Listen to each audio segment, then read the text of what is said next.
Welcome back, Hawks fans. This is another Atlanta Hawks wrap-up.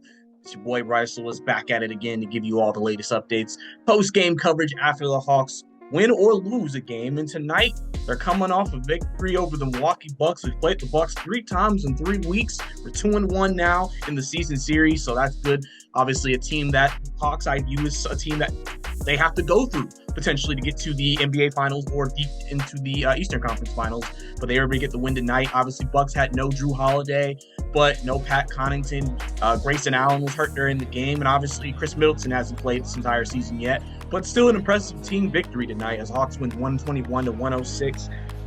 Really, honestly, it was just a great team game, I think, tonight. Everybody played well. DeAndre Hunter had a season-high 24 tonight, 24 points, a big 24.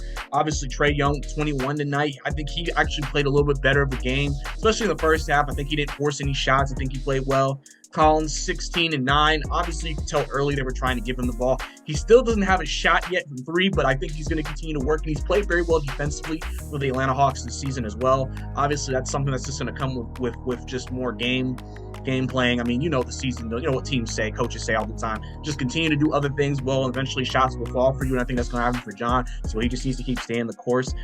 Murray had 19 and 8 tonight, and Clint Capella again 19 and 10, but also dominant on defensive boards tonight as well.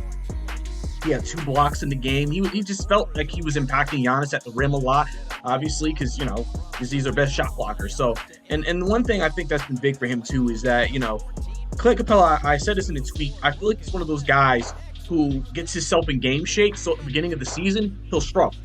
Or he won't look as explosive, whatever. But as soon as the season continues to go on, he'll continue to get more and more back in game shape. And then after that, boom, we're going back to Clint Capella, who can get you double digits a night, almost another 20.9 for Clint Capella. Lineup rotation-wise, a little bit different today. Drew was not playing today for the Bucks. Justin Holiday, his brother, did not play in this game. Surprising move by Nate McMillan. AJ Griffin, 17 minutes tonight. This obviously, Nate says he's not experimenting. Okay, that's fine. That's fantastic. But he clearly wanted to go with a rotation night where he put AJ at 3. If you think about a lot of times AJ's played this season, he's played the 2 guard. Obviously, people were thinking when Bogdanovich comes back, if he's the 2 guard, Bogdanovich is the 2. That's not going to bode well for him. I think Nate McMillan, is feeling the pressure, obviously, from, media and fans. But I think also internally and from what he's seen on tape, that AJ Griffin has been a plus for this team. And so it's hard to sit here and not play him tonight. He was only -1 on the floor, plus-minus. But realistically, listen, he had 7 points tonight, 3 of 6 from the field, 1 of 2 from 3. That's exactly what you want from him. He played well defensively. He hustled. There were rebounds, around plays. That's what you want from him. And so I think long term, this will bode well for AJ Griffin if Nate McMillan is comfortable playing him at the 3. Because now when Bogdanovich comes back, you have 2 shooters in that second lineup, in the bench lineup. And I think with Murray, Trae, or Aaron Holiday, that could be dangerous. You got Jalen Johnson, who I think, we see his athleticism when he steals, he gets fast break dunks. Obviously, I want him to get a little more confidence trying to go towards the basket, drive to the rim, try to get fouled. Listen, he's athletic, he's quick. He needs to use that to his advantage and create contact. I think, again, that's just going to come with confidence over the season and his growth, obviously, as a full rotation player this year. And I think overall, the team really went well. Conley was in foul trouble a little bit tonight. Only played 17 minutes, but at 6 points, 5 rebounds. Obviously, took on the challenge of guarding Giannis when he was in there as well. So, like I said, very strong team victory tonight.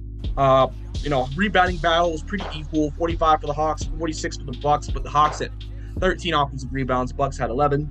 Bucks had 3 steals compared to the Hawks 4.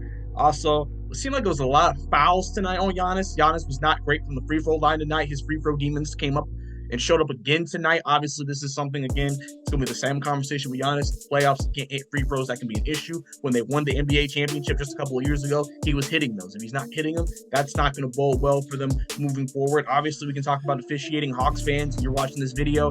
Officiating wasn't great tonight for the Hawks. Trae got teed up, calling the guy too small. Players done that all year.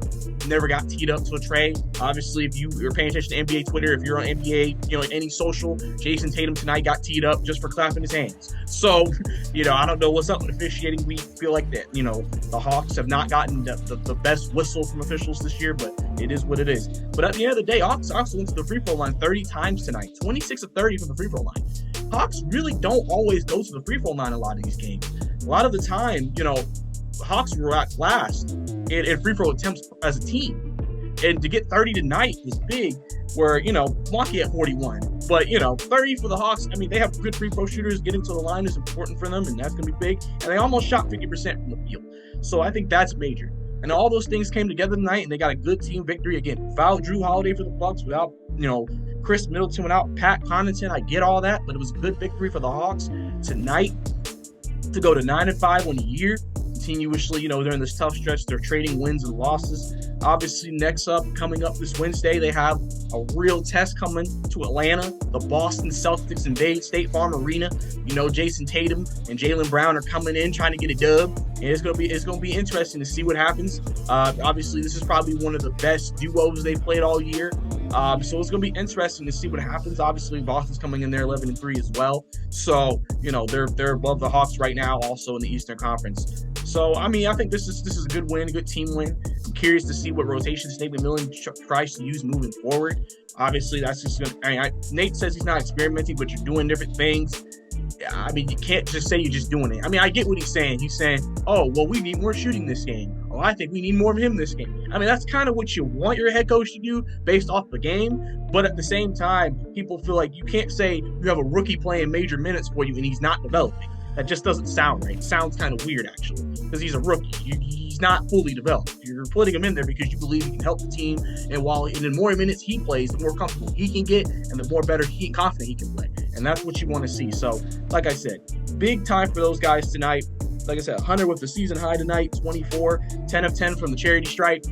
That's all you can really ask for, man. That's all you can really ask for. Good team performance tonight. Hawks win. So we'll see you guys Wednesday against the Boston Celtics at State Farm Arena. Expecting to do another Hawks wrap-up after that. So stay tuned for that. So it's your boy Bryce Lewis checking out. This is your Atlanta Hawks wrap-up.